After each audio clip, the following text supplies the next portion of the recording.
நண்பர்களே, welcome to my channel. இந்த வீடியோவில் நம்ம பார்க்க போகிறது துபாய் ஃப்ரேம் அதோட டூர் தான் பார்க்க போகிறோம்.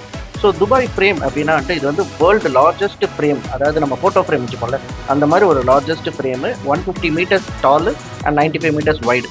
ஸோ இது நம்ம உள்ள என்ட்ரு ஆன உடனே இந்த மாதிரி ஸ்க்ரீனில் நமக்கு டிஸ்பிளே பண்ணுவாங்க. என்னென்னா ஓல்டு துபாய், அதாவது இந்த மாதிரி டெவலப் ஆகிறதுக்கு முன்னாடி துபாய் எப்படி இருந்தது அப்படின்றத அப்படியே ஒரு வீடியோ மாதிரி காமிச்சிருப்பாங்க. பார்க்கறதுக்கு நல்லா இருந்தது.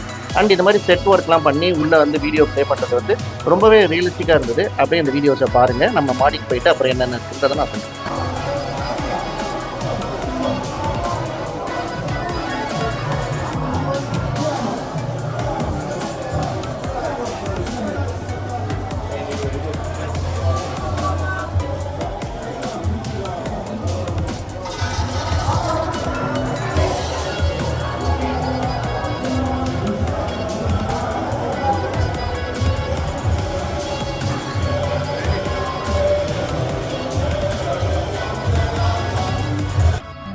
துபாய் ஃப்ரேமுக்கு வர்றதுக்குமே நீங்கள் மேக்ஸ் அப்படின்னு சொல்லிட்டு மெட்ரோ ஸ்டேஷன் இருக்குது. அங்கே அங்கேருந்து ஒரு கரீமில் இல்லைனா ஊபரில் டாக்ஸி புக் பண்ணி வந்துருங்க.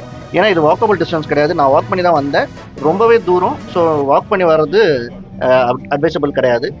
அண்ட் இதுக்கான டிக்கெட்டுமே நான் க்ளூப் மூலியமாக தான் புக் பண்ணியிருந்தேன். ஸோ இதோட டிக்கெட் 1200 தான் வரும்.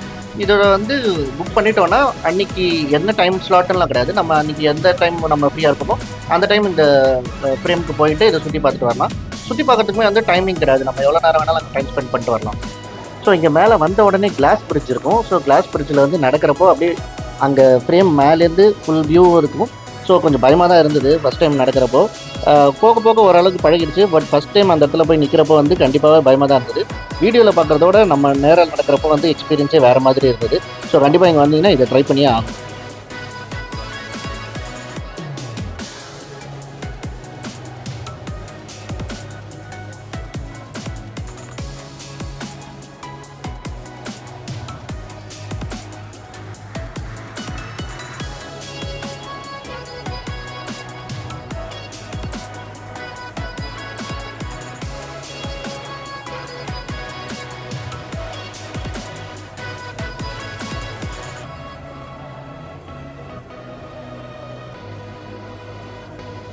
இந்த துபாய் ஃப்ரேமோட கான்செப்டே என்ன அப்படின்னு பார்த்தோம்னா, இந்த ஃப்ரேம்லேருந்து ஜன்னல் வழியாக பார்த்தோம்னா ஒரு சைடில் நியூ துபாய் தெரியும். அதாவது இந்த புர்ஜ் கலிஃபா இந்த மாதிரி பெரிய பெரிய பில்டிங்ஸ்லாம் இருக்குல்ல.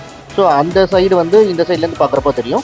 ஸோ அதே மாதிரி இந்த சைடில் நான் நடந்து இந்த சைட்லேருந்து பார்த்தோம்னா ஓல்டு துபாய் தெரியும். ஓல்டு துபாய் இன்னுமே அந்த இதுவாக வச்சுருக்காங்க, பொக்கிஷன் மாதிரி வச்சுருக்காங்க. அந்த எதுவுமே டெவலப்டு தான். ஆனால் இந்த மாதிரி ஹை ரைஸ் பில்டிங்ஸ்லாம் கிடையாது. ஹை ரைஸ் டவர்ஸில் அந்த மாதிரிலாம் எதுவும் இல்லாமல் அங்கேயுமே இன்னும் மக்கள் வாழ்ந்துட்டு இருக்காங்க. அதை இன்னுமே மாற்றிடக்கூடாது அப்படின்னு சொல்லிட்டு வச்சுருக்காங்க. ஸோ இந்த ரெண்டு கான்செப்ட். அண்ட் முன்னாடியே நம்ம உள்ளே வரப்போ பார்த்தோம்ல துபாய் இதுக்கு முன்னாடி எப்படி இருந்தது அப்படின்றதையும் நமக்கு காமிச்சிருப்பாங்க. அண்டு கடைசியாக வெளியே போகிறப்போ ஃபியூச்சர் துபாய் அப்படின்னு சொல்லிட்டு அதையுமே காமிச்சிருப்பாங்க. அது இன்னுமே இன்ட்ரெஸ்டிங்காக இருந்தது. என்னென்ன பண்ண போகிறாங்க, அடுத்தது இன்னும் துபாயில் என்னென்னலாம் வரப்போகுது அப்படின்ற மாதிரி அவங்களோட ஃபியூச்சர் பிளான் அதையுமே காமிச்சிருந்தாங்க. அதை ஒரு அனிமேஷன் வீடியோ மாதிரி போட்டிருந்தாங்க. அதையுமே பார்த்துட்டு அது வழியாக தான் வெளியே வர மாதிரி இருக்கும். ஸோ இந்த மாதிரி ஒரு கான்செப்ட் பேஸ்டில் பண்ணது தான் இந்த துபாய் ஃப்ரேம். அண்ட் இங்கேயுமே வெளியே போகிறதுக்கு முன்னாடி சொவீனியர்ஸ்லாம் இருக்குது. நம்ம இந்த துபாய் ஃப்ரேமுக்கு இல்லைனா டிஷர்ட்டில் துபாய் ஃப்ரேம் போட்டது அந்த மாதிரி துபாய் ஃப்ரேமோட ஃப்ரேம் இல்லைனா ஃப்ரிட்ஜ் மேக்னெட்ஸ் அந்த மாதிரி வாங்கிக்கலாம். இல்லைனா நம்ம உள்ளே என்ட்ரு ஆகிறப்போவே நம்மளை ஒரு ஃபோட்டோ எடுத்திருப்பாங்க க்ரீன் மேட்டில். ஸோ அதை நம்ம புர்ஜ் கலிஃபா ஃப்ரேமுக்கு வாசலில் நிற்கிற மாதிரி கூட மாற்றி ஃபோட்டோ ஃப்ரேம் மாதிரி பண்ணி கொடுத்தாங்க. ஸோ அது வாங்கணுன்னா 100 dirhams 150 dirhams சொல்கிறாங்க. ஸோ ஹோல் பேக்கேஜ் ஆனால் 200 dirhamsக்கு 2 ஃபோட்டோ ஃப்ரேம் மாதிரி பண்ணி தருவாங்க. ஸோ அதெல்லாம் வேணும்னா கூட நம்ம அங்கே போய் வாங்கிக்கலாம்.